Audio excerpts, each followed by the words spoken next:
우리 말씀 같이 봅시다. 말씀 에베소서 4장 17절부터 24절입니다.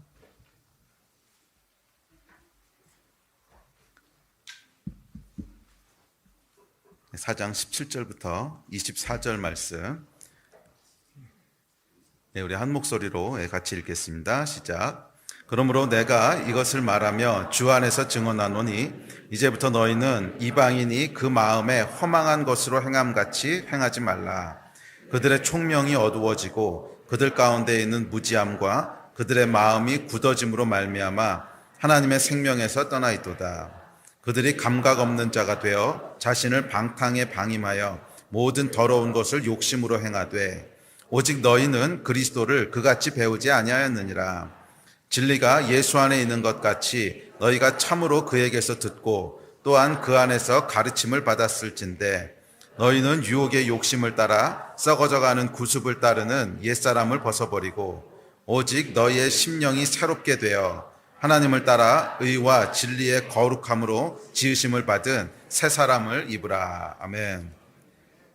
이 에베소서 4장부터는 삶의 구체적인 지침에 대한 말씀이라고 했지요. 그래서 에베소서 전반부에서 이야기하는 하늘에 속한 신령한 복이 있고 하나님께서는 모든 하나님의 자녀들이 이 복을 누리기를 원하신다고 했는데 이 복이라고 하는 것은 그냥 하늘에서 어느 날 가만히 앉아있는데 뚝 떨어지는 것이 아니라 그 복을 받게 되는 삶의 패턴을 사는 사람이 있고 어떤 사람은 복을 받지 못하는 삶의 패턴을 사는 사람들이 있다는 거죠. 그래서 이 삶의 패턴이란 말에 주의하십시오. 그것은 내가 복을 받는 어떤 특정한 이벤트가 있거나, 그러니까 뭐 예를 들면 뭐 11조를 왕창하면 복을 받고 아니면 뭐 건축원금을 왕창하면 복을 받고 이런 어떤 이벤트적인 것이 아니라 그냥 나도 모르게 자연스럽게 내가 살아가는 삶이 있다는 거예요. 그것은 어려서부터 쭉 나에게 익숙해져 왔던 어떤 것이겠죠. 그래서 그 삶의 패턴을 쭉 살아가는데 어떤 패턴은 복을 받게 되는 그런 패턴도 있고 또 어떤 패턴은 난 인식하지 못하는데 계속 살다 보면 삶이 꼬이고 고달퍼. 그 얘기 우리 지난주까지 살펴봤죠. 이 계속 사람들하고 갈등을 일으키고 깨지고 관계에 문제가 생기고 뭐 그런 삶의 패턴을 계속 살다 보면 삶이 이게 시간이 지날수록 힘들고 고통스럽고 뭐 그러다 보면 이제 관계도 다 깨져 있고 뭐 이렇게 되는 그런 삶의 패턴을 사는 사람이 있다는 거죠. 그래서 이 복을 하나님 주기 분명히 원하시는데 하나님은 분명히 복을 주기 원하시는데 그 복을 받기 위해서는 복을 받는 삶의 패턴을 살아야 된다는 거예요. 그래서 에베소서 후반부인 4장부터 마지막까지는 어떻게 하면 복을 받을 수 있는가 하는 어떤 구체적인 삶의 지침들에 대한 이야기를 나누고 있습니다. 그래서 첫 번째 주제로 우리가 이 관계에 대한 걸 살펴봤죠. 하나 되는 삶의 방식, 관계에 대한 걸 살펴봤고 이제 오늘은 두 번째 주제를 살펴보려고 합니다.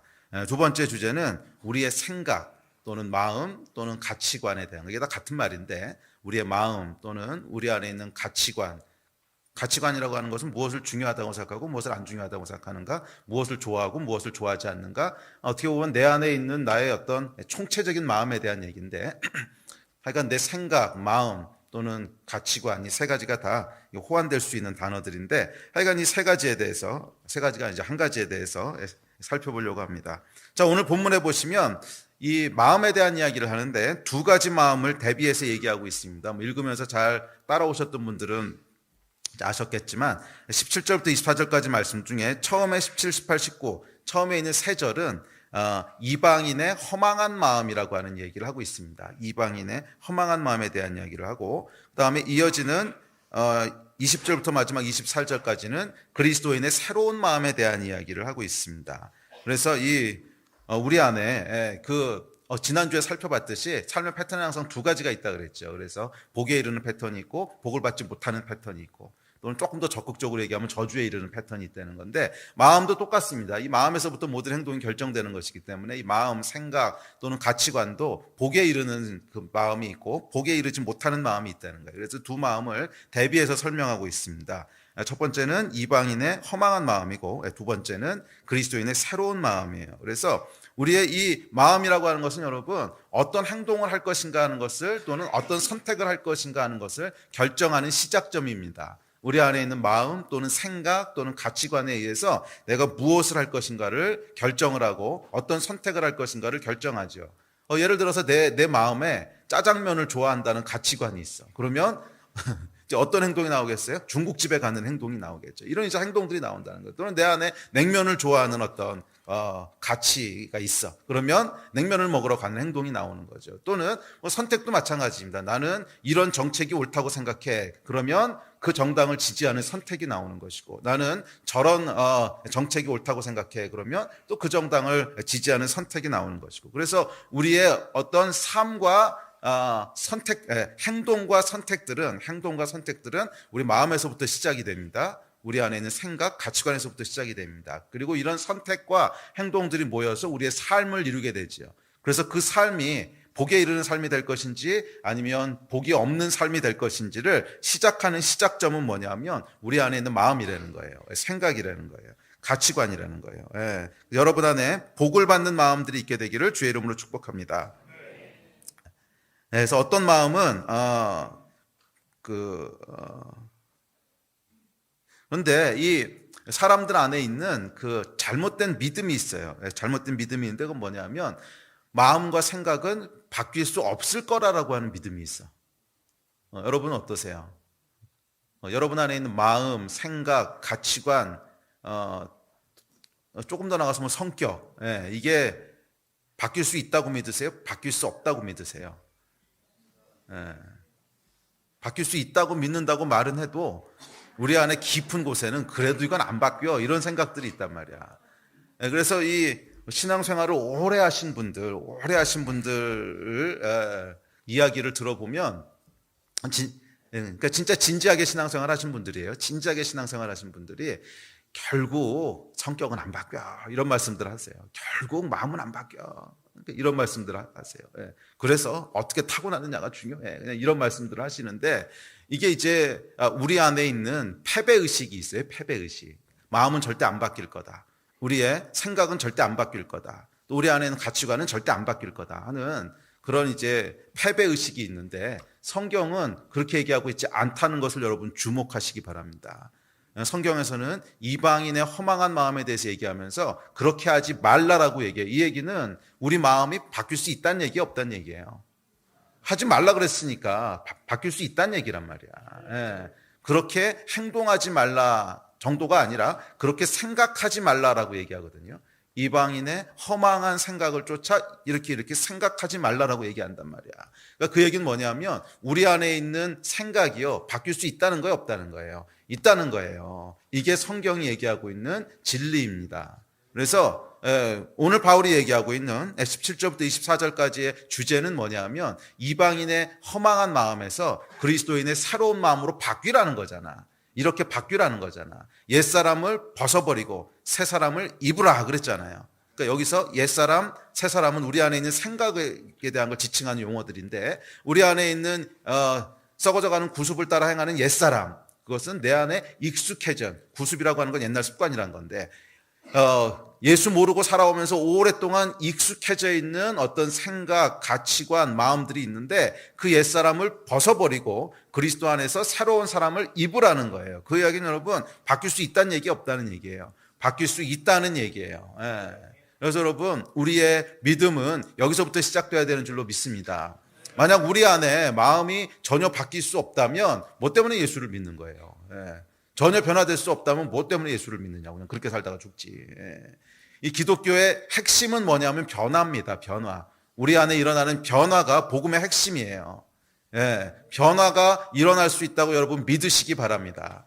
내 안에 변화가 일어날 수 있다. 따라하십시오. 내 안에 변화가 일어날 수 있다. 아멘. 내 안에 변화가 일어날 수 있다. 아멘. 아멘.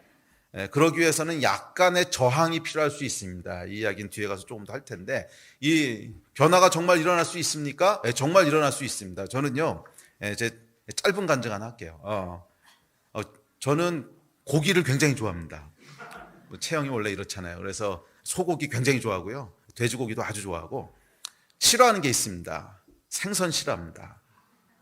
생선 가시 발라 먹는 것도 너무 귀찮고 생선 싫어하고요. 해물 별로 안 좋아합니다. 뭐 새우 하나 정도만 조금 좋아하고 나머지 해물은 다 안 좋아해요. 무슨 낙지도 싫어하고 뭐도 싫어하고 뭐 조개 이건 전부 다 싫어해요. 예. 그래서 해물 싫어하고 고기 좋아하고. 근데 뭐 팔체질하면 그게 저한테 맞는 거래요 또. 예. 그래서 고기 많이 먹고 해물 먹지 말라고 또 뭐 이제 그러더라고 한의사 양반이.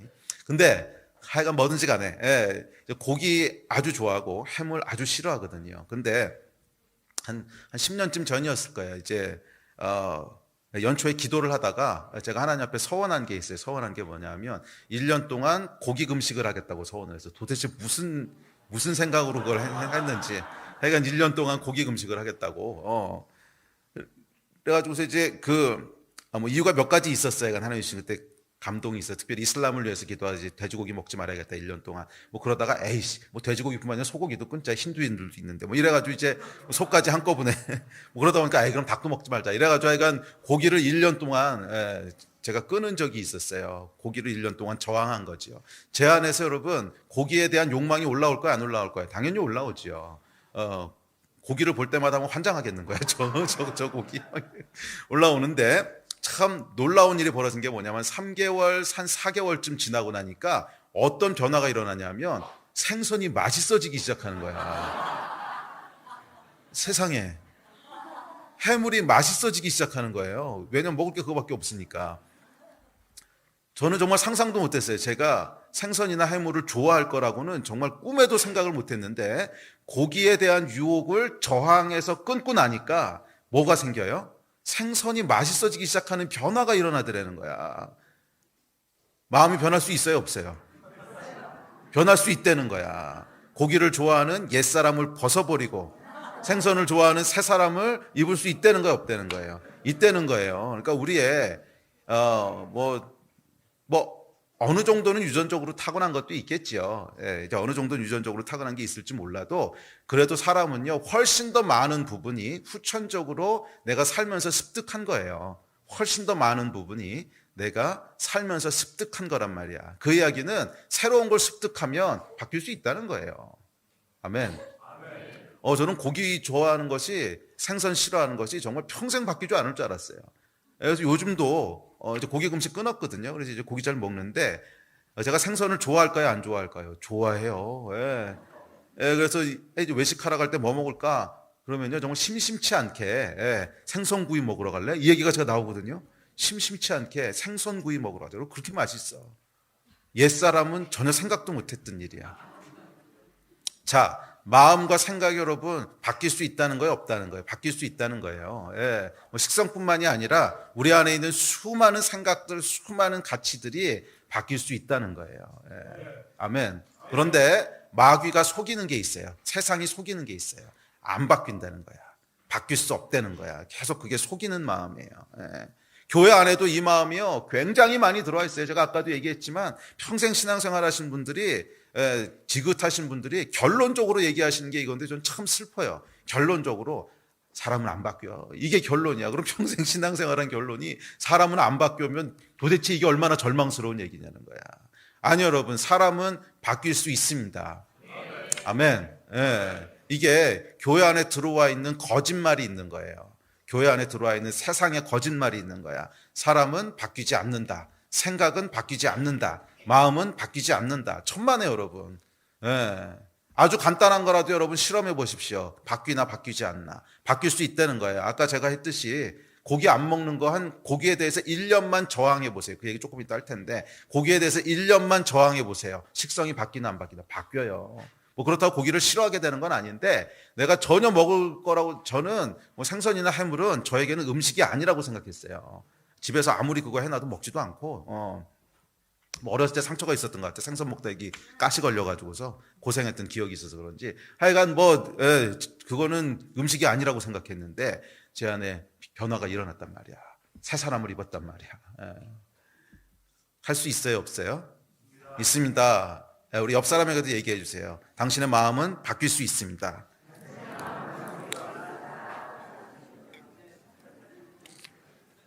자, 그래서 이 두 가지 마음에 대해서 좀 살펴보려고 합니다. 첫 번째는 이방인의 허망한 마음입니다. 17, 18, 19절에서 이렇게 얘기합니다. 우리 같이 읽습니다. 시작. 그러므로 내가 이것을 말하며 주 안에서 증언하노니 이제부터 너희는 이방인의 그 마음에 허망한 것으로 행함같이 행하지 말라. 그들의 총명이 어두워지고 그들 가운데 있는 무지함과 그들의 마음이 굳어짐으로 말미암아 하나님의 생명에서 떠나 있도다. 그들이 감각 없는 자가 되어 자신을 방탕에 방임하여 모든 더러운 것을 욕심으로 행하되. 자, 이 이방인이란 말은 성경에서 이제 하나님을 모르는 사람들이란 뜻입니다.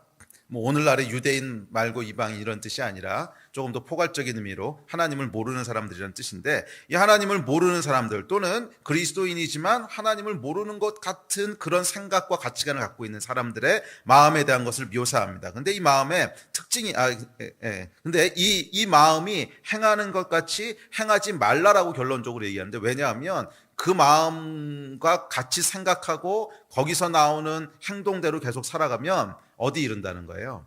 저주에 이르게 된다는 거예요. 썩어져가는 저주에 이른다는 거예요. 복에 이르지 못한다는 거예요. 예. 자, 이 생각들의 특징이 뭘까요? 복에 이르지 못하고 계속 그렇게 생각하면 결국 인생이 파괴된다는 거야. 결국 인생이 망가진다는 거야. 예. 그 특징들을 한 서너 가지로 묘사합니다. 첫 번째는 허망하다는 거예요. 허망해. 허망하다는 거. 17절입니다. 자, 시작. 그러므로 내가 이것을 말하며 주 안에서 증언하노니 이제부터 너희는 이방인이 그 마음에 허망한 것으로 행함같이 행하지 말라. 자, 허망하다라고 하는 단어는 헬라어로 마타이오테스라고 하는 단어인데, 이것은 우상 숭배와 관련되어 있는 단어입니다. 그 얘기는 뭐냐면 그 마음에 하나님이 없는 상태를 가르치는 단어예요. 허망하다라고 하는 것은 하나님이 없는 상태를 일컫는 단어인데, 이 하나님이 없는 상태에서 비롯되는 쓸데없는 일, 열매 없는 것, 무익한 것, 타락한 것, 무상한 것, 헛된 것이라는 의미입니다. 그렇죠. 최고의 그 가치 되시고 모든 만물의 근거가 되신 이 하나님이 없어. 그러니까 이게 이제 허망한 마음의 가장 근본적인 의미인데, 그 안에 이 하나님이 없어. 그렇게 되면 뭐를 하든지 간에 헛되다는 거예요. 뭐를 하든지 간에 쓸데가 없고 열매가 없다는 거예요. 예. 자, 그것이 허망하다라고 하는 뜻입니다. 쓸데없는 것, 쓸데없고 열매 없는 것, 쓸데없는 것, 열매 없는 것, 무익하고 타락한 것, 헛된 것, 이런 것에 마음을 쓰고 산다는 거예요. 이런 것으로 생각이 가득하다는 거예요. 예. 로마서에서는 이 허망한 마음, 하나님이 없는 마음에 대해서 이렇게 얘기합니다. 로마서 같이 읽어봅시다. 시작. 또한 그들이 마음에 하나님 두기를 싫어하며, 잠깐 거기까지요. 마음에 하나님 두기를 싫어하며, 이게 무슨 마음이라고? 허망한 마음이라는 거예요. 그 마음에 하나님 두기를 싫어하며 허망한 마음입니다. 시작. 하나님께서 그들을 그 상실한 마음대로 내버려 두사, 잠깐 거기까지. 이 상실한다고 하는 것이 뭔가를 잃어버렸다, 허망하다, 이게 이제 의미적으로 같은 뜻이지요. 자, 시작. 합당치 못한 일을 하게 하셨으니 곧 모든 불의, 추악, 탐욕, 악의가 가득한 자요, 시기, 살인, 분쟁, 사기, 악독이 가득한 자요, 수군수군하는 자요, 비방하는 자요, 하나님께서 미워하시는 자요, 능욕하는 자요, 교만한 자요, 자랑하는 자요, 악을 도모하는 자요, 부모를 거역하는 자요, 우매한 자요, 배악하는 자요, 무정한 자요, 무자비한 자라. 예, 자, 이 하나님을 그 마음에 하나님 두기를 싫어해. 그래서 상실한 마음이 되었어요. 이게 허망한 마음인데, 이 허망한 마음은 구체적으로 어떻게 나타난다는 거예요? 이 허망한 마음 때문에 이런 것들로 가득하다는 거예요. 거기 벼쓰니까 그 빈자리에 이런 것들이 가득 들어와서 대신 채운다는 거예요. 그게 뭐냐면 탐욕과 비방과 자랑과 교만과 배반과, 이 원래 하나님이 차 있어야 될, 그래서 그 인간은 어떻게 지음받았냐면 하나님이 우리 안에 가득 찼을 때 정상적으로 작동하도록 지음받았어요.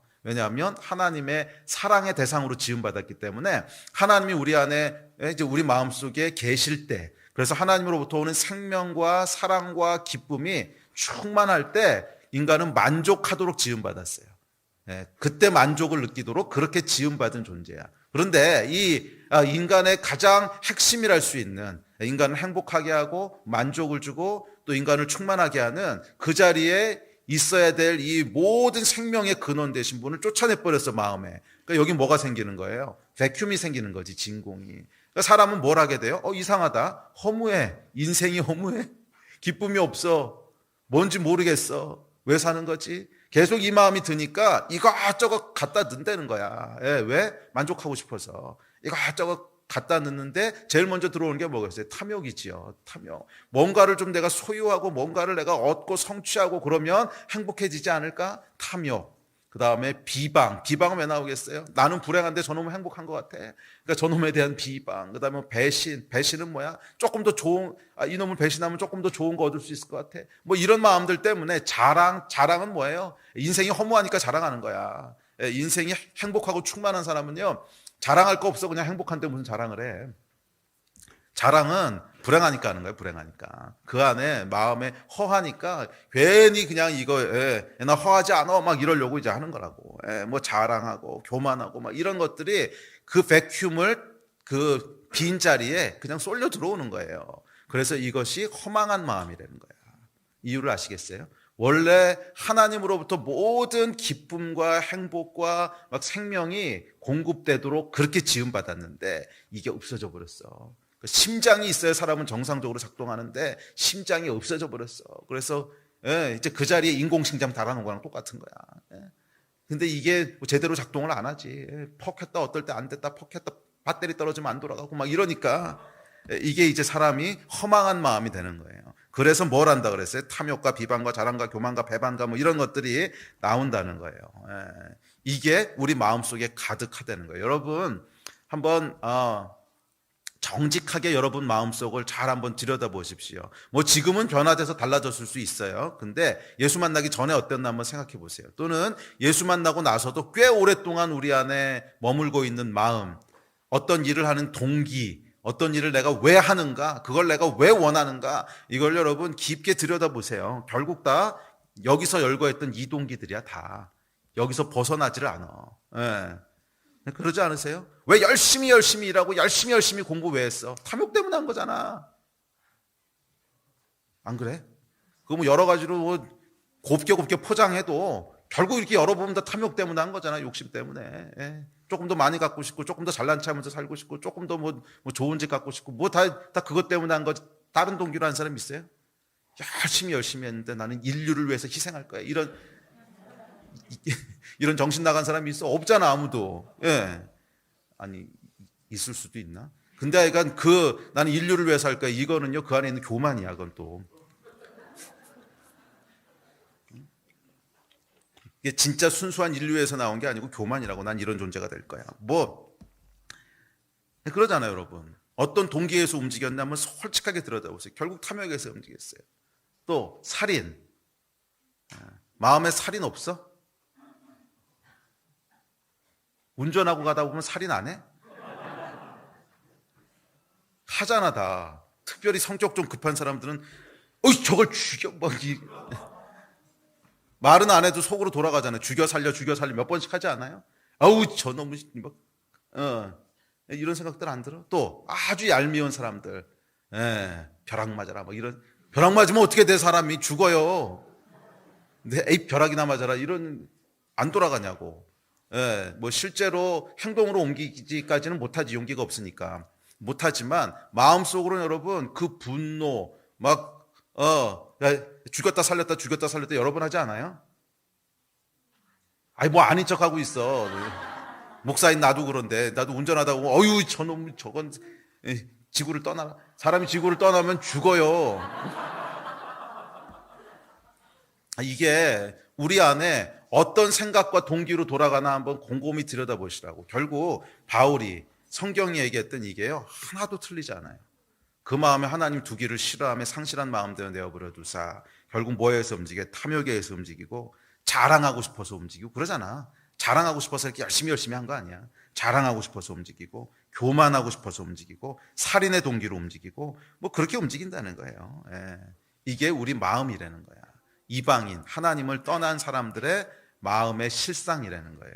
그런데 여러분, 우리 마음과 생각은 태어나서부터 이렇게 계속 내 안에 이렇게 덕지덕지 붙어오는 마음이기 때문에 굉장히 오랫동안 익숙해져 있어요.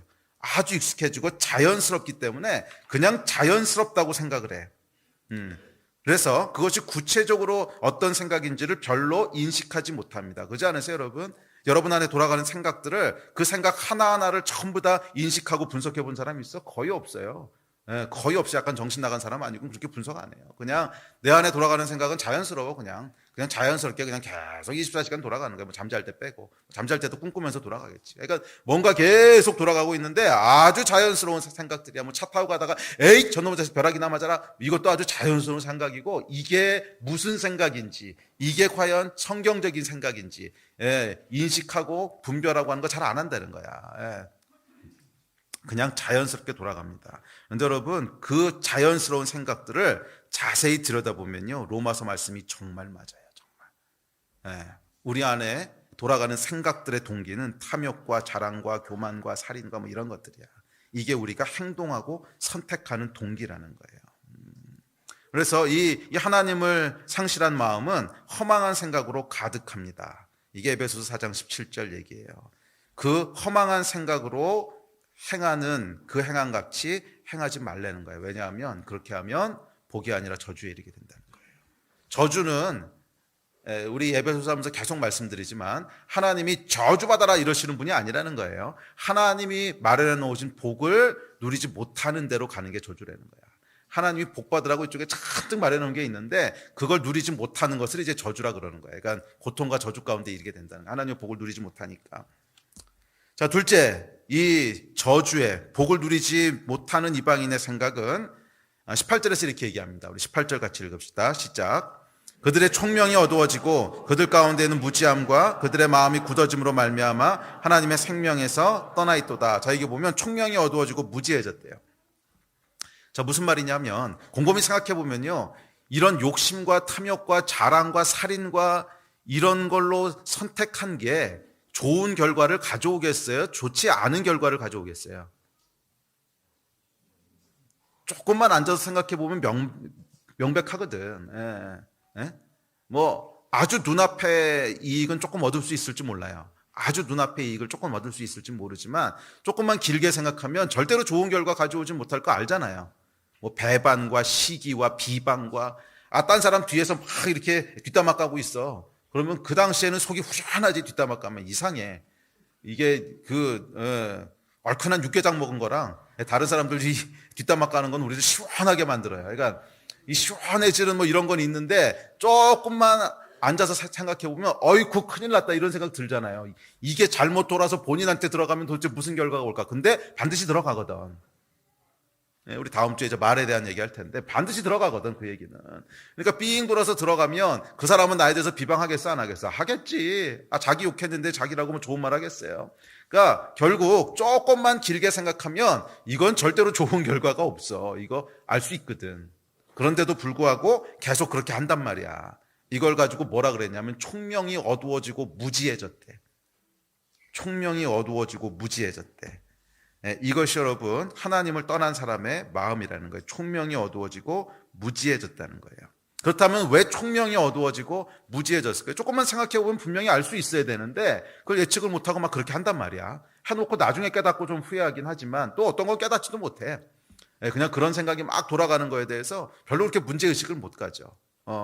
왜 그럴까요? 총명이 어두워진 건데 세 번째 특징이 있습니다. 왜 총명이 어두워졌는지. 자, 18절 19절 이렇게 얘기합니다. 시작. 그들의 마음이 굳어짐으로 말미암아 하나님의 생명에서 떠나 있도다. 그들이 감각 없는 자가 되어. 이게 무슨 말이냐 하면 하나님의 생명에서 떠나서 영적으로 죽어버려서 그렇다는 거예요. 영적으로 죽어서 그렇다는 거예요.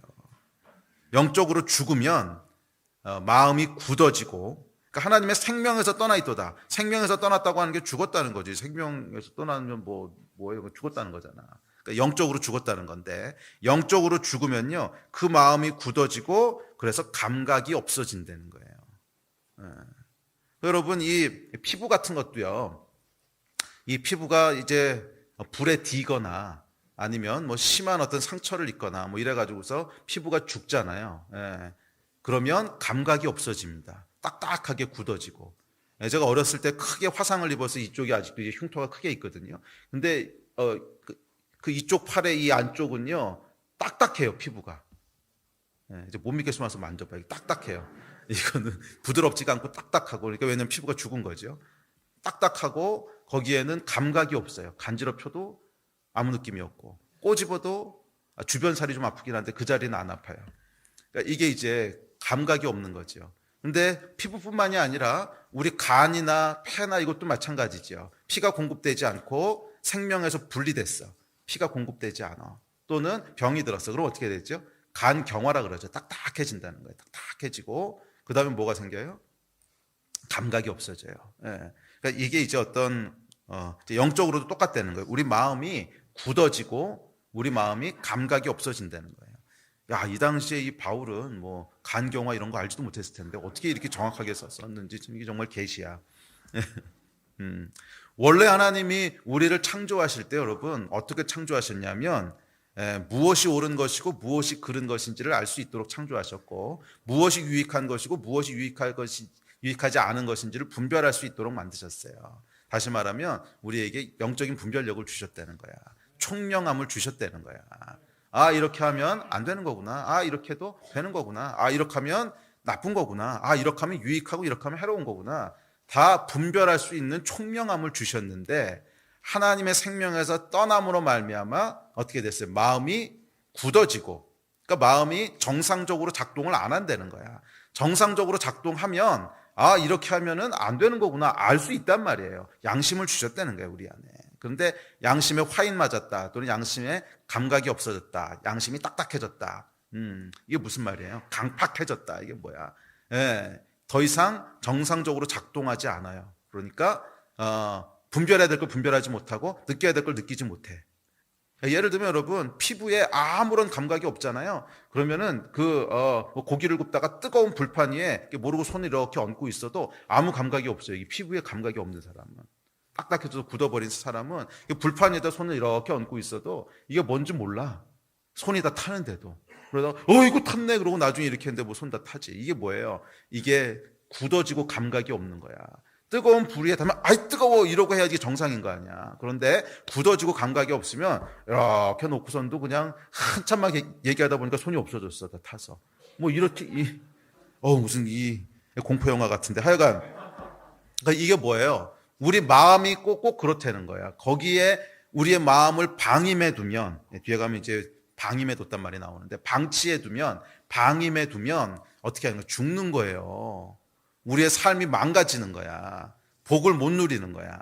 예. 삶이 다 망가지는데, 이 망가지는 그 경로는 뭐예요? 우리 지난주까지 길게 살펴봤죠. 관계가 깨지면서 망가지는 거예요. 예. 사람들하고의 관계가 다 깨지면서 우리 인생이 망가지게 되는 건데, 왜냐하면 하나님이 복을 주시는 통로는 거의 대부분이 관계를 통해서기 때문에 그렇고, 복을 누리지 못하는 것도 관계 때문에 그렇게 되는 거예요. 그래서 이 관계가 다 깨지면서 망가지는데 이걸 우리가 알 수 있다는 거예요. 우리 영이 총명해서. 그런데 이것을 무지하게 되는, 감각이 없어지는, 이렇게 놓고 있는데도 이게 뭔지를 몰라.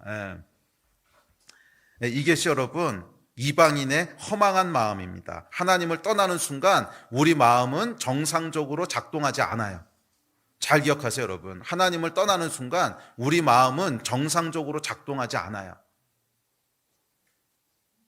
잘 안 믿는 분위기인데, 하나님을 떠나는 순간 우리 마음은 정상적으로 작동하지 않아요. 그래서 4장 19절 같이 나온단 말이에요. 4장 19절 이렇게 얘기합니다. 시작. 그들이 감각 없는 자가 되어 자신을 방탕에 방임하여 모든 더러운 것을 욕심으로 행하되. 이게 뭐예요? 방탕에 더러운 것에 방임해 둔다는 거야. 감각이 없어서. 이 하나님을 떠난 마음은 정상적으로 작동하지 않기 때문에 거기에 우리의 마음과 삶을 방임해 두면 어떻게 되는 거예요? 다 죽는 거야. 이 뜨거운 판 위에 손을 딱 얹고 있으면 손을 다 디고 결국엔 손이 이제 불타는 거야. 그런데 감각이 없는 자가 돼서 그냥 방임해 둔다는 거야. 이게 여러분 하나님을 떠난 사람의 마음입니다. 무엇이 자기 인생에 진짜 유익한 것이고 무엇이 자기 인생에 해가 되는 것인지, 무엇이 마땅히 해야 될 일이고 무엇이 절대 하면 안 되는 일인지 전혀 구분을 못한다는 거예요. 마음에 감각이 없어서 그냥 욕심을 따라, 그냥 탐욕을 쫓아, 그냥 분노를 따라, 그냥 자랑하고 싶은 마음에, 그냥 교만해, 그냥 미워하는 마음에 그냥 해버린다는 거예요. 그렇게 하면은 손이 다 타서 없어지는 건데, 인생이 망가지는 건데, 방임한다는 거예요. 방임. 그래서 방탕하여 모든 더러운 것을 욕심으로 행하도록 그냥 방임해 둔다는 거야. 예, 이것이 여러분 이 허망한 마음의 결과입니다. 하나님이 없을 때 결국 그렇게 나타나는 거예요. 우리 마음은 여러분 언제 정상적으로 작동한다고? 하나님이 우리 마음에 계실 때 정상적으로 작동해요. 하나님이 우리 마음에 계실 때만 정상적으로 작동해요. 아멘. 자, 마지막 다섯 번째. 그래서 허망한 마음은 결국 욕심으로 행한다는 거예요. 결국 욕심으로. 예. 앞서 살펴봤지만 결국 이방인의 허망한 마음의 마지막 결론적인 핵심과 특징은 욕심이에요. 욕심. 모든 행동과 결정의 동기가 결국 욕심이라는 거예요. 욕심으로 행한다는 거예요. 그런데 여러분, 영적인 원리가 있습니다. 욕심으로 행하는 것은 절대 복을 받지 못한다는 게 영적인 원리예요. 하나님이 주시는 복의 통로가 뭐라고 했죠? 관계라 그랬잖아. 복도 고통도 모두 관계를 통해서 옵니다. 그런데 욕심은 뭐냐 하면, 욕심의 정의가 뭐냐 하면, 욕심의 데피니션이 뭐냐 하면 자기가 원하는 것을 얻기 위해 관계를 희생하는 걸 욕심이라 그래요.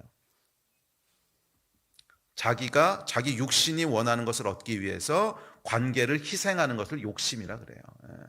그래서 여러분 욕심으로 일하게 되면 반드시 관계가 깨집니다. 뭐 욕심으로 이제 사업하신다고 열심히 밤새도록 집에도 안 들어가고 막 열심히 일했어. 욕심으로 일했는데 그러면 뭐가 깨져요? 가족들하고의 관계가 깨지지. 안 그래요? 그러니까 욕심으로 일하면 이것은 영적인 원리에 어쩔 수가 없어요. 욕심으로 뭘 하잖아요. 그러면 반드시 관계를 희생해야 돼요. 그래서 복에 이르지 못한다는 거야. 지혜로운 여러분 되시기를 바랍니다. 자, 허망한 마음은 살펴봤고 이제 두 번째 마음이 있습니다. 그것은 그리스도인의 새로운 마음이에요. 이 허망한 마음에서 이 두 번째 마음으로 바뀌라는 거야. 예. 자, 이방인의 허망한 마음은 저주에 이르는 마음이라면 그리스도인의 새로운 마음은 복에 이르는 마음입니다. 자, 이 마음에 대해서는 20절부터 24절에서 이렇게 얘기합니다. 자, 함께 읽습니다. 시작. 오직 너희는 그리스도를 그같이 배우지 아니하였느니라. 진리가 예수 안에 있는 것 같이 너희가 참으로 그에게서 듣고 또한 그 안에서 가르침을 받았을진데 너희는 유혹의 욕심을 따라 썩어져가는 구습을 따르는 옛사람을 벗어버리고 오직 너희의 심령이 새롭게 되어 하나님을 따라 의와 진리의 거룩함으로 지으심을 받은 새 사람을 입으라. 아멘. 자, 여기 보면 이제 그리스도인의 새로운 마음으로 바뀌는 순서 또는 몇 가지 특징들을 얘기하는데 첫째는 20절 21절입니다. 그리스도께로부터 배워야 된다는 거예요. 자, 시작. 오직 너희는 그리스도를 그같이 배우지 아니하였느니라. 진리가 예수 안에 있는 것 같이 너희도 참으로 그에게서 듣고 또한 그 안에서 가르침을 받았을진데. 자, 우리 마음이 새로워지기 위해서는 예수 그리스도 하나님의 말씀으로부터 배워야 된다는 거예요. 예, 이 얘기는 제가 여러 번 했었는데 우리 마음은 여러분 우리의 내면에서부터 형성되는 것이 아닙니다. 많은 사람들이 우리 마음을 내 안에 있는 내적인 어떤 요소로부터 마음이 만들어진다고 생각하는데 여기서부터 착각이에요. 이것은 우리 몸에 대해서도 여러분 똑같이 생각하고 있는 거 아세요? 몸을 만드신 분이 마음도 만드셨기 때문에 똑같은 원리를 가지고 만드셨는데 이 이야기는 제가 저번에도 한번 했어요. 동화작용, 생물의 동화작용 얘기했죠. 사람들이 몸이라고 하는 것은 내 안에 있는 어떤 내적인 요소로부터 내 몸이 만들어진다고 생각하는데 천만에 우리 몸은 내 안에서 내적인 요소로부터 만들어지는 게 아니라 외적인 것으로부터 만들어져요. 밖에 있는 것을 먹어서 그게 내 몸이 되는 거야. 그러니까 돼지가 한 마리 있었어. 그러니까 어저께까지는 분명히 그 돼지는 돼지야. 돼지의 몸은 돼지의 몸이고 내 몸은 내 몸이야. 그런데 이 돼지를 잡아서 죽여서 어제 저녁에 삼겹살로 구워 먹었어. 그러면 그 돼지, 어제까지는 돼지의 몸이었던 것이 내 안으로 들어와서 내 위에서 소화가 되고 분해가 되고 그것이 쫙 내 몸에 흡수가 되면서 세포를 만들게 됩니다. 그러면 내 세포를 구성하고 있는 이 분자와 원자는 어디서부터 온 거야? 어제까지 돼지였던 개로부터 온 거라고. 아시겠어요? 그러니까 이걸 이제 생물에서는 동화작용이라고 그러죠. 밖에 있던 것들이 내 안에 들어와서 내 몸으로 동화된다는 거지. 그래서 내 몸이 건강한 몸이 되기 위해서는 내 육체가 건강한 육체가 되기 위해서는 재료를 좋은 것들을 먹어야 돼. 재료를 나쁜 것들을 계속 먹잖아요. 무슨 몸에 안 좋은 것들 계속 먹고 뭐 당분 많이 먹고 뭐 독 먹고 막 이러면은요 이 몸이 건강하겠어요, 나빠지겠어요? 나빠지는 거지. 그래서 몸이 건강하기 위해서는 물론 먹는 것만 잘한다고 되는 건 아닙니다. 그다음에 운동도 많이 하고 뭐 여러 가지가 필요하지만 1차적으로 나간 좋은 재료를 먹어야 돼. 좋지 않은 재료, 독이 있는 재료, 몸에 아주 안 좋은 거, 막 이런 거 먹으면서 좋은 몸이 만들어질 거라고 기대하는 건 바보죠. 좋은 재료를 먹어야 된단 말이야. 마음도 똑같아요. 우리 마음에 무엇이 들어오느냐 하는 것이 1차적으로 가장 중요해요. 그것이 마음을 이루는 재료가 되기 때문에 그래요. 계속 밖에서부터 쓰레기 같은 것들이 계속 내 마음으로 들어오면, 계속 쓰레기 같은 것들이 내 마음으로 계속 들어오잖아요. 그러면 결국 그것이 내 마음을 이루는 재료가 되는 거예요. 내 마음을 이루는 재료가 되는 거예요. 아시겠어요? 사람들은 내 마음이 선천적으로 타고나서 그렇다고 얘기하고 싶어 하는데, 아니요, 그렇지 않다는 거예요. 물론 선천적으로 타고나는 것이 조금 있을지는 모르겠어요. 우리의 성향이 사람마다 조금씩 다르니까. 조금씩 다르기는 해요. 어떤 사람은 이런 걸 좋아하고 다른 사람은 저런 걸 좋아하고 조금씩 다르긴 하지만, 그리고 그 다름에 의해서 자기가 좋아하는 쪽 것들을 계속 더 많이 받아들이긴 하겠지만, 그럼에도 불구하고 우리 마음이 만들어지는 것의 거의 80%, 90%는 여러분 뭐예요? 외부적인 요인이에요. 밖에서부터 들어와서 만들어지는 거지 내면에서부터 나오는 게 아니라는 거야. 아시겠습니까? 만약에 여러분 이것이 선천적인 것이라면, 내 마음이 원래부터 그렇게 지음받은 것이라면 하나님께서 우리를 심판하실 수가 없어요. 책임이 아닌데 무슨 심판이야. 나를 그렇게 만들어 놓고 하나님이. 심판이라고 하는 것은 책임이 있기 때문에 심판이 나오는 거거든. 책임이 있으니까 심판이 나오는 거예요. 책임이 있다고 하는 것은 선택을 해서 내가 그렇게 된 것이지 내 선택과 무관한 일이 아니라는 거예요. 내 선택과 무관한 일이라면 하나님은 그걸 죄라고 얘기할 수가 없어요. 심판도 하시면 안 돼요.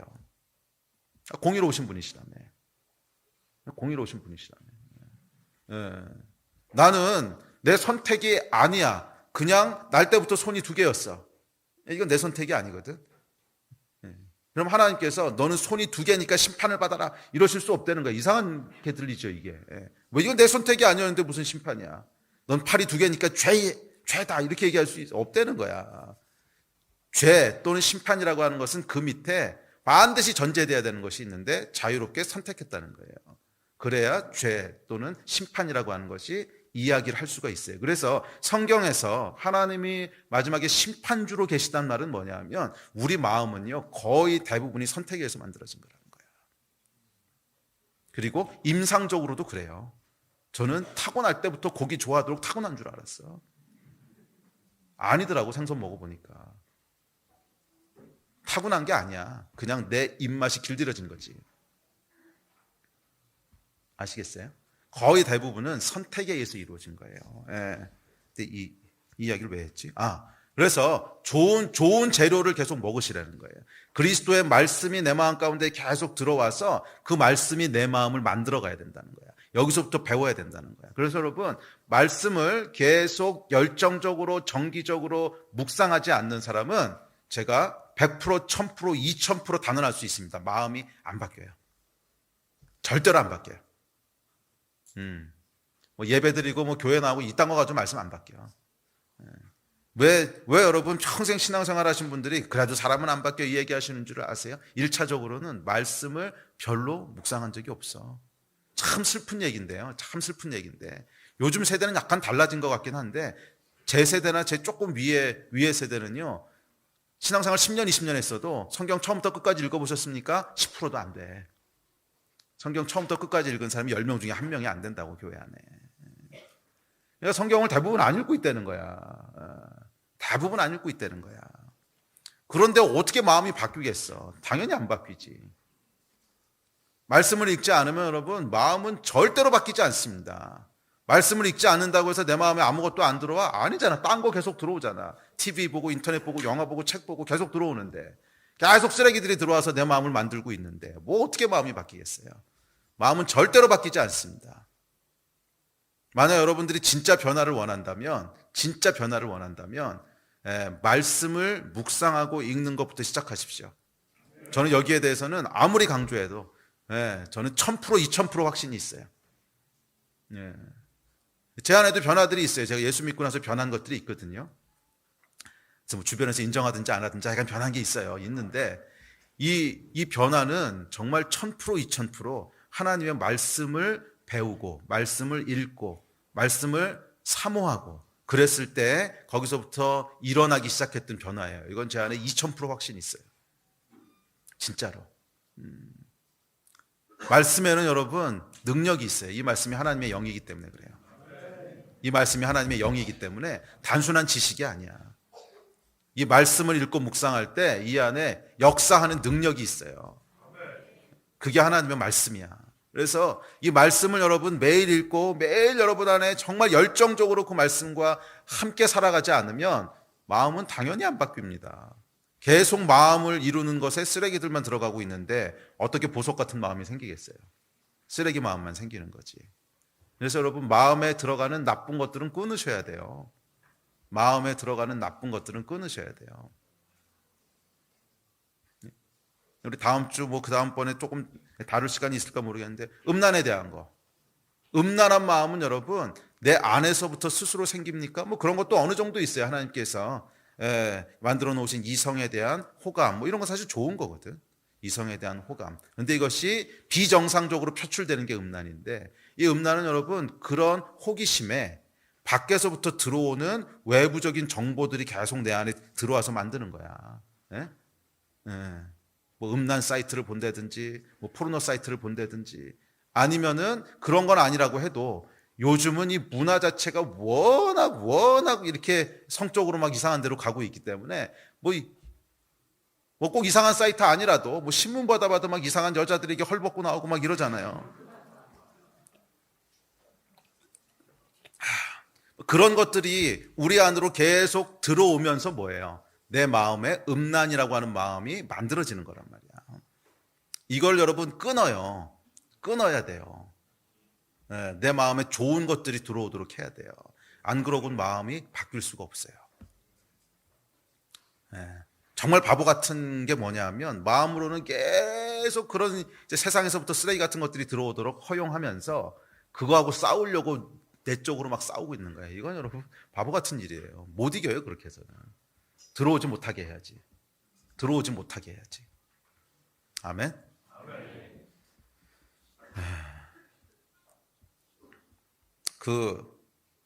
실제로 여러분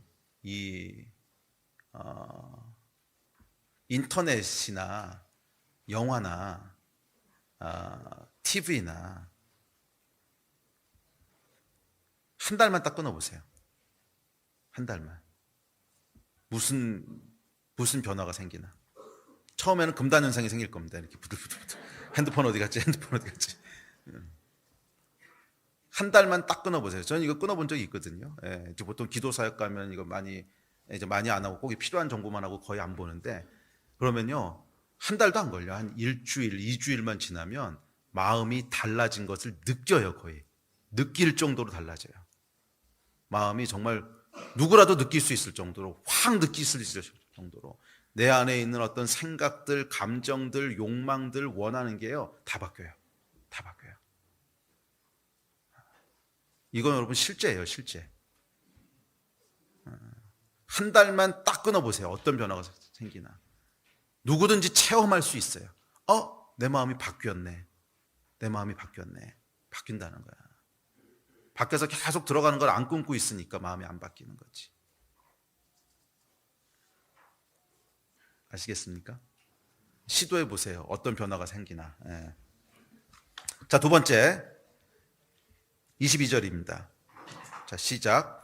너희는 유혹의 욕심을 따라 썩어져가는 구습을 따르는 옛사람을 벗어버리고. 자, 옛사람은 아까도 얘기했지만 우리 안에 있는 구습, 그러니까 옛날 생각, 옛날 사고방식, 옛날 가치관을 얘기합니다. 이것을 벗어버리래요. 그리스도의 새로운 마음을 가지기 위해서는 첫째는 이제 새로운 재료가 들어와야 되고 둘째는요, 저항이 필요합니다. 저항. 옛 마음에 대해서 저항해야 된다는 거야. 이게 저절로 되는 게 아니고 싸움이 있어야 된다는 거야. 옛사람에 대한 싸움. 욕심을 따라가려는 옛사람과의 싸움. 우리 안에는 예수 믿고 거듭나기 전까지 살았던 생각들, 마음들이 있습니다. 오랜 시간 세상으로부터 배운 구습, 옛 습관의 패턴들이에요. 앞서 살펴봤듯이 욕심을 따라 살며 굳어진 마음으로 감각 없이 허망한 것에 투자하던 생각들입니다. 그리고 그것은 옛사람이라 불릴 정도로 우리 안에 깊게 뿌리 내리고 있습니다. 아까도 얘기했지만 이것이 얼마나 나에게 자연스러운지 그냥 가만히 있으면 저절로 그렇게 돼. 가만히 있으면 생각이 저절로 그렇게 돌아가고 가만히 있으면 생각이 저절로 그렇게 막 움직이고 내 안에 아주 익숙해져 버린 내 존재 자체라고 느낄 만큼. 그래서 표현을 옛 사람이라 그런 거야. 사람 이제 사람이라고 하는 존재란 뜻이거든. 나의 옛 존재란 뜻이야. 옛 존재. 얼마나 자연스러운지 그냥 가만 놔두면 저절로 그렇게 흘러가. 이 구슬을 말이에요, 여러분. 이렇게 비탈진 곳에다 딱 하고 가만히 놔두면 아무것도 안 해도 쭉 그냥 흘러내려가죠. 자연스럽지, 그게. 왜? 중력이 있으니까. 그것처럼 우리 안에 얼마나 옛사람 구습이 자연스럽게 깊게 뿌리내리고 있냐 하면 중력의 법칙만큼이나 자연스러워. 그래서 그냥 가만히 놔두면 그렇게 돼. 저절로 막 들어간단 말이야. 그래서 여러분, 구슬이 흘러내려가지 않게 하려면 어떻게 해야 되는 줄 아세요? 저항해야 돼요. 흘러내려가지 않도록. 계속 힘을 줘서 밀고 아니면 끌고 뭐 그래야지 이 자연스러운 것들을 거슬러 갈 수가 있지, 가만히 놔둬서 바뀌는 게 아니라는 거예요. 그래서 여러분, 그리스도인의 새로운 마음이 되기 위해서는 옛 마음에 저항하셔야 돼요. 저절로 될 거라고 생각하지 마세요. 이게 교회 안에 들어와 있는 또 하나의 잘못된 미신이야. 그냥 신앙생활 하다 보면 될 거야. 교회 계속 다니다 보면 변화될 거야. 계속 꾸준히 신앙생활 하다 보면 달라질 거야. 천만에 안 달라져. 내 안에 저항하는 마음이 있어야 돼. 옛사람을 벗어버리겠다. 저항하는 마음이 있어야 돼. 내 안에 그 생각이 올라오면 아니야, 이것은 욕심을 따라가는 옛 습관이야. 안 할 거야. 저항해야 돼요. 생각이 올라오면 생각을 멈춰야 돼요. 아니야, 그 생각 더 이상 안 할 거야. 멈춰야 돼. 아시겠습니까? 이거를 멈출 수 있는 아주 유용한 툴이요. 저도 이 싸움은 많이 해봤고 또 계속 하고 있고 지금도 하고 있는 싸움인데, 이 마음을 멈춰야 돼, 멈춰야 돼, 멈춰야 돼, 멈춰야 되는데 마음이 안 멈춘다는 사람이 있어. 난 정말 그거 생각하기 싫은데 계속 돌아가요. 안 돼요, 안 돼요, 안 돼요. 그 사람은 아까도 얘기했지만 밖에서부터 들어오는 것에 대해서 금식해 보세요. 굉장히 쉽게 멈춰져요. 굉장히 쉽게 멈춰져요. 그렇지 않고 외부에서부터 계속 그런 내 마음에 있는 옛사람을 자극하는 정보들을 계속 내 마음으로 집어넣으면서 생각이 안 멈춰요. 당연히 안 멈추지. 계속 뭔가 들어오는데 어떻게 멈추겠어. 이걸 여러분 끊으려면 외부에서부터 자극을 일단 끊어보세요. 정말 일주일, 2주만 끊어보시면은 우리 아이가 달라졌어요가 아니라 내 마음이 달라졌어요. 그냥 느껴요, 느껴. 정말 느껴요. 이게 되네. 되네. 안 될 줄 알았더니 되네. 된단 말이야. 네. 어쨌거나 여러분, 저항하셔야 돼요. 옛 마음에 대해서 저항하셔야 돼요. 저항해야 돼요. 아멘? 네.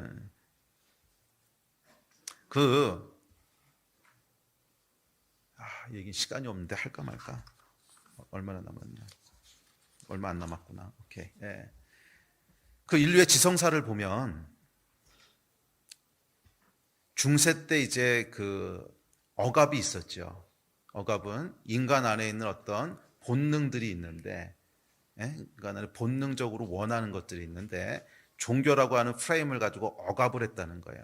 뭐 그것은 어느 정도 일리가 있습니다. 중세 때 이것을 율법적으로 지나치게 강조하면서 뭐 실제로 중세 때 소설이 뭐죠? 장미의 이름인가 이 소설을 보면 수도원에서는 웃는 것도 죄였죠. 웃는 게 죄였거든. 그러니까 이걸 가지고 이제 인간의 자연스러운 감정과 욕구를 계속 억압해 놨단 말이에요. 그러다가 이제 그것이 르네상스, 그리고 이제 근대화, 뭐 현대화 이런 것을 거치면서 이제 모더니즘을 넘어오면서 사람 안에 이제 해방에 대한 갈망들이 생깁니다. 특별히 포스트 모더니즘 시대가 되면 우리 안에 있는 모든 억압들, 모든 금지한 것들을 금지하라 이거잖아. 모든 금지하던 것을 금지하라. 이것이 이제 막 해방이 되면서 우리 안에 있는 모든 욕구들을 그냥 just be yourself. 그냥 너는 너야. 그냥 그거 해. 그게 좋은 거야. 그게 선이야. 이런 사조로 지금 세상이 흘러가고 있다는 거예요. 그리고 그것을 뭐라고 네이밍을 하냐면, 뭐라고 이름을 붙이냐면 해방 또는 자유 또는 인권이라고 이름을 붙이는 거죠. 해방, 자유, 인권. 근데 그게 진짜 해방이고 자유가 인권인가는 잘 한번 생각해 봐야 돼요. 우리 안에 있는 억압이 있어요. 그런데 중세 때 있었던 억압은, 그러니까 아까도 얘기했지만 우리의 자연스러운 본능까지도 막 컨트롤하려고 하는 잘못된 거였지만, 그렇다고 해서 이 모든 억압을 다 없애버리고 우리가 원하는 대로 다 하면 진짜 우리가 원하는 해방과 우리가 원하는 자유와 행복과 유토피아에 이룰 수 있을 것이냐. 이거는 한번 곰곰이 생각해 봐야 된다는 거야. 그리고 성경이 그렇게 얘기하고 있지 않다는 거예요. 우리 안에 건강한 저항은 있어야 된다는 거야. 왜? 인간이 하나님을 떠나서 타락했기 때문에. 우리 안에 있는 모든 욕망들이 그대로 다 이루어졌을 때 우리의 인생을 진짜 풍성하게 할 거냐. 그 전제만 맞다면 지금 포스트 모더니즘이 하는 얘기가 맞아요. 우리 안에 있는 모든 욕망들을 그냥 just be yourself. 그냥 우리가 되고 싶은 대로 다 그냥 하면 돼. 그런데 첫 번째 전제를 살펴봐야 되는 거야. 우리 안에 있는 욕망이 과연 이게 좋은 것이냐. 그러니까 이 복된 유토피아로 우리를 인도할 수 있는 욕망이냐, 아니면 파괴로 인도할 욕망이냐. 그러니까 이거부터 살펴봐야 되는 거지. 근데 사실 여러분, 우리 안에 있는 진짜 욕망들을 자세히 들여다보면 굉장히 파괴적이지 않습니까? 굉장히 파괴적이지 않아요? 아주 쉬운 예로 운전할 때 봐. 삑 하고 껴들면 얼마나 파괴적인 생각이 올라와요. 근데 be yourself 하면 어떻게 되는 거야? 삑 하고 껴들면 이놈의 새끼가 앞에 가서 탁 맞고 나와. 그래서 막 칼로 찌르고 이렇게 되는 거죠. PC방 살인 사건이 그런 거잖아. 그게 정말 be yourself 해서 우리가 행복해질 수 있는 거냐는 거예요. 우리 안에 있는 타락한 존재라고 하는 것을 인정해야 된다는 거예요. 우리는 하나님을 떠나서 타락했기 때문에 이 욕망대로 다 표출되면요, 너도 죽고 나도 죽고 다 죽고 끝나는 거라는 거야. 그래서 성경은 그게 해방이 아니라는 거야. 우리 안에 있는 모든 하고 싶은 욕구들을 다 표출시키는 게 자유고 인권이고 해방이 아니라는 거예요.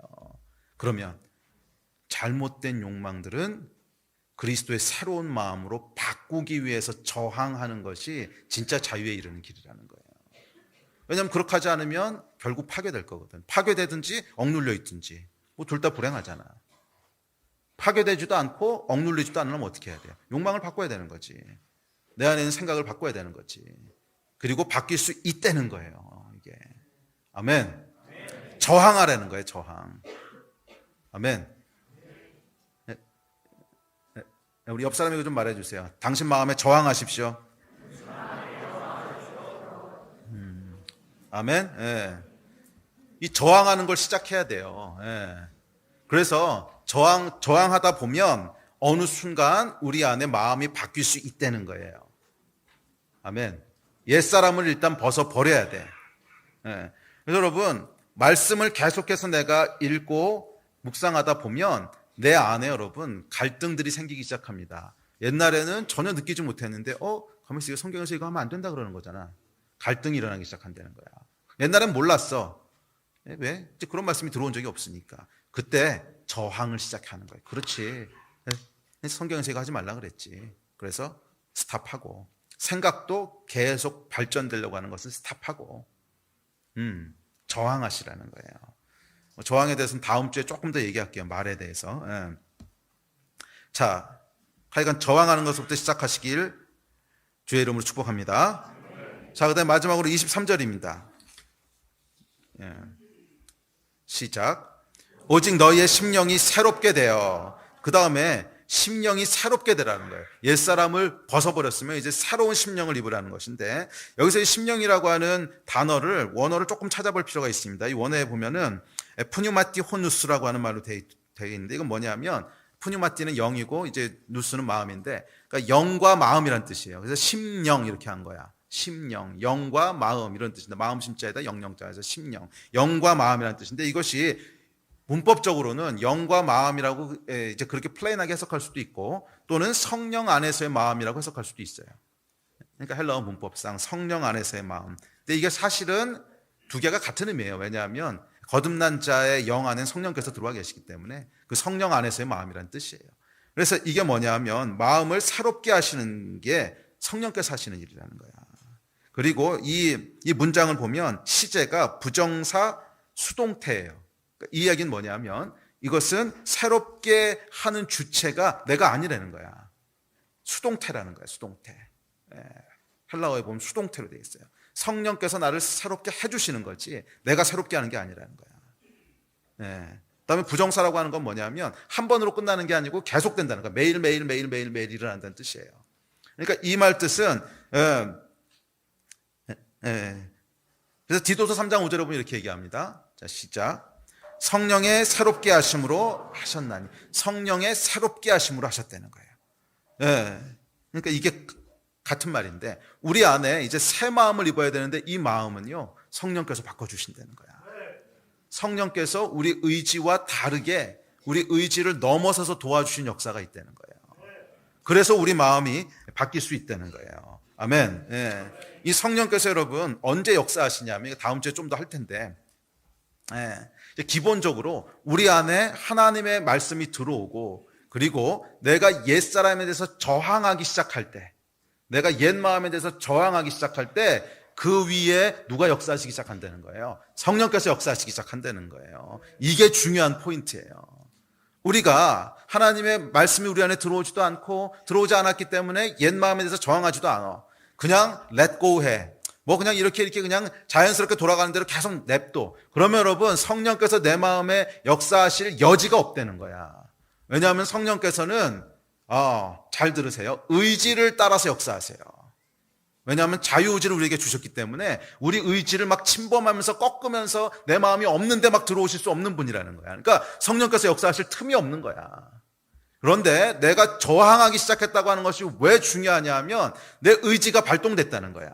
물론 내 안에 오래된 습관들이 있고 내 안에 뭐 중독도 있고 뭐 감정도 있고 이래가지고 의지를 발동하려도 쉽지 않아. 그럼에도 불구하고 저항을 시작했다는 건 뭐냐면 의지가 발동됐다는 거야. 그러면 의지가 발동되면 거기에 누가 역사하실 수 있다는 거예요? 성령께서 역사하실 수 있다는 거예요. 이게 여러분 우리가 변화될 수 있는 진짜 이유입니다. 우리 안에 계신 하나님이 계시고 우리 안에 내주하시는 성령님이 계신데 우리가 의지를 발휘해서 저항하기 시작할 때 이 성령께서 우리 마음에 역사하시기 시작한다는 거야. 새로운 마음을 주시기 시작한다는 거야. 새로운 기쁨을 주시기 시작하시고 새로운 만족을 주시기 시작하시고 여러분 이 우리 안에 있는 이 허망한 마음, 탐욕과 시기와 질투와 무슨 뭐 자랑과 교만과 이게 왜 나와요? 마음이 허해서 나오는 거야. 마음이 허해서. 우리 안에 계신 성령께서 우리 안에 기쁨과 충만함과 막 이 하나님의 사랑과 그것을 우리 안에 느껴지도록 역사하시기 시작할 때 성령이 역사하시기 시작할 때 우리 안에 여러분 다른 욕구에 대한 갈망들이 점점 줄어드는 거예요. 다른 욕구들에 대한 갈망이 점점 줄어든. 그래서 여러분 강력한 예배에 나와서 우리 안에 강력한 성령의 임재를 경험하고 나면 다른 것에 대한 욕구들이요 상대적으로 확 줄어들어 있어요. 확. 이것이 성령이 도우시는 거라는 거야. 성령께서는 우리 안에 있는 그 기쁨과 생명과 충만함을 회복시키세요. 어떻게? 하나님이 어떤 분이신 줄 우리 안에 풀어놓으시는 거야. 그 생명과 그 충만함을 우리 안에 계속 풀어놓으셔서 성령께서 역사하실 때 우리 안에요 여러분 이 허망한 마음이 아니라 꽉 찬 마음이 되는 거야. 아멘. 꽉 찬 마음이 되는 거예요. 예. 그랬을 때 다른 욕망들이 그냥 밀려나는 거예요. 이렇게. 예? 그래서 제가 로마서 강의할 때 했던 얘기 여러분 기억하세요? 죄는요 뽑아내는 게 아니고 밀어내는 거라고. 이 안에 충만한 게 차서 그냥 밀려나는 거지 이 안에 아무것도 없는데 죄를 막 뽑아내려고 그러면 안 뽑힌다고. 여기가 베큐um인데 어떻게 뽑히겠어? 그러니까 이것 뽑으면 딴 게 들어오고 그거 뽑으면 또 딴 게 들어오고 이런 거지. 그러니까 이 쇼핑 중독 끊으면 알코올 중독 들어오고 알코올 중독 끊으면 마약 중독 들어오고 뭐 이런 거라는 거야. 왜? 베큐um이니까 진공이니까. 여기를 채워야 돼요. 뭘로? 성령님으로. 성령으로 가득 찼을 때 우리 안에 새로운 사람을 입을 수 있게 되는 줄로 믿습니다. 근데 이것도 매일매일 입으라 그랬어요. 매일매일. 매일매일은 무슨 뜻이냐면 하루로 끝나는 게 아니라는 거야. 와 오늘은 내가 이겼어. 와 오늘은 승리해가지고 유혹이 안 넘어가고 내 마음이 바뀌고 너무 좋았어. 그런데 내일은 오늘 이겼다고 해서 내일도 저절로 이기게 되는 게 아니야. 내일은 또 내일의 은혜가 필요해. 내일은 내일의 은혜가 필요해. 그래서 여러분 우리 안에 있는 이 마음의 문제는요 한 번에 그냥 마치 외과 수술하듯이 쫙 짤 거라고 생각하지 마십시오. 그렇게 일어나지 않습니다. 그렇게 일어나면 우리가 다쳐요. 그렇게 일어나면 내 인격에 손상이 가요. 그렇잖아. 이걸 좋아한다고 하는 것도 내 인격의 일부인데 그것을 마치 뇌수술하듯이 딱 잘라내서 꺼내버리면 내 인격은 뭐야 이것은. 다친단 말이에요. 우리 마음이 다쳐요. 그래서 그렇게 안 하시고 조금씩 변화시켜 가세요. 굉장히 인격적인 부분이세요. 그래서 처음에는 저항해야 되고 매일매일 성령의 은혜를 구해야 돼요. 매일매일 성령의 은혜를 구해야 돼요. 매일매일 성령의 은혜를 구할 때 우리 안에 새 마음이 하루, 이틀, 그 다음에 그 약발이 처음에 하루 가다가 이틀 가기 시작해. 그러다 약발이 일주일 가. 그러다 약발이 한 달 가. 계속 이렇게 변화돼 가는 거예요, 우리 마음이. 그래서 여러분, 성령께서 우리를 새롭게 하시는 것은 갑자기 지금 이 자리에서 무슨 마법처럼 새로워질지어다 그러면 마음이 샥 바뀌어서 우와, 옛날에 좋아하던 거 다 싫어하게 되고 고기 아니고 생선 먹게 되고 뭐 이러는 게 아니야. 제가 고기에서 생선 바꾸는데도 3개월 이상 걸리더라고. 근데 계속 저항하셔야 돼요. 계속 저항하고 계속 성령님의 은혜를 구하고 그 안에 머물 때 우리 안에 변화가 일어나요. 계속 일어나요. 그래서 이 매일매일 성령님과 동행하는 것 자체가 우리의 변화인 줄로 믿습니다.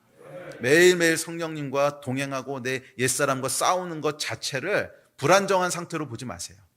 우리가 이 다음에 천국 갈 때까지 계속 그 상태일 거야.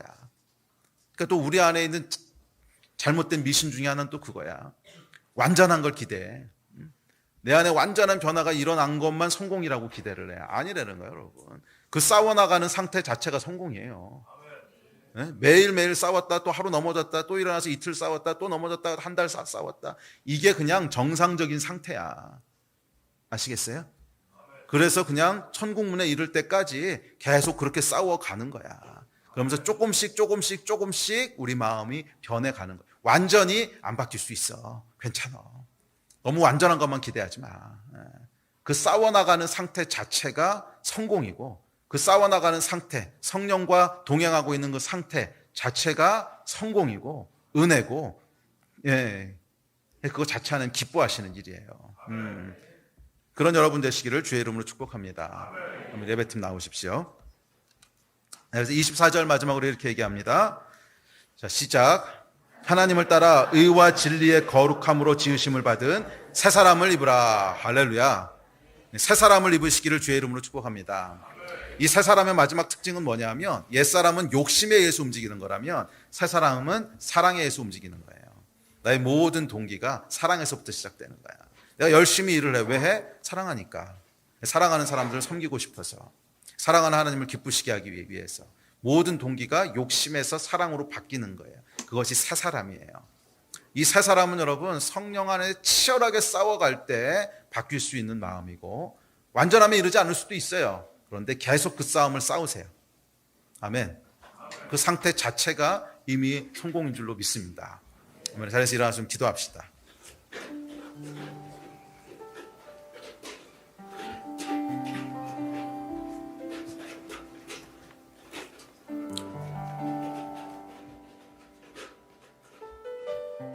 우리 한 1, 2분 정도 기도할 때 오늘 말씀을 기억하시면서 하나님 내 안에도 옛사람을 벗어버리고 구습을 쫓아 썩어져가는 것을 추구했던 옛사람을 벗어버리게 하시고 새로운 사람을 있게 하여 주십시오. 성령 안에서 사랑으로 행동하는 새로운 사람을 있게 하여 주십시오. 내가 정말 원합니다. 내가 정말 원합니다. 이 원함이 여러분 중요합니다. 우리의 의지가 있어야 성령께서 역사하세요. 성령님 도와주십시오. 우리를 새롭게 하여 주십시오. 우리 한 2, 3분 정도만 같이 합심해서 기도하겠습니다.